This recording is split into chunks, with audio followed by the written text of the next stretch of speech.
C'est l'une des universités les plus conservatrices de Téhéran. Ici sont enseignés le droit ou encore les sciences politiques.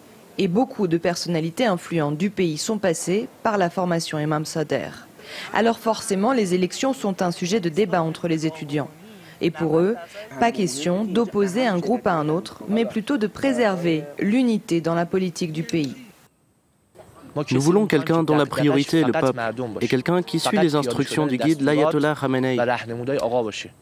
C'est cette personne que nous recherchons, qu'elle soit réformatrice ou conservatrice, et aucune importance qu'elle ait une barbe ou non. Les nouvelles générations ont été mises en avant dans les discours des candidats, surtout réformateurs. Et pour cause, la moitié de la population iranienne a moins de 30 ans. Et pour eux, ces élections sont un moyen de faire entendre leur voix, alors que l'Iran est en train d'ouvrir une nouvelle page de son histoire. Nous n'avons pas vraiment d'espoir. Le taux de chômage atteint des niveaux très élevés ici. Beaucoup n'ont rien. Moi, par exemple, lorsque j'aurai mon diplôme d'ingénieur, ce n'est même pas sûr que je trouve un travail.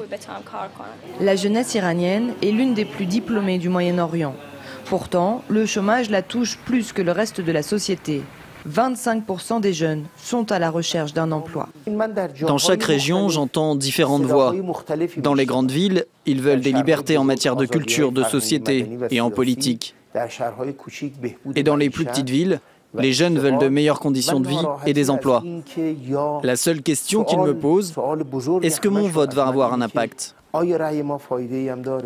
La grande inconnue reste de savoir combien de ces jeunes vont se déplacer pour aller voter. Une partie d'entre eux ont lancé une campagne sur les réseaux sociaux, notamment sur Instagram, extrêmement utilisée ici en Iran, pour inciter les jeunes à aller voter avec cette phrase « Je vote, donc je suis ».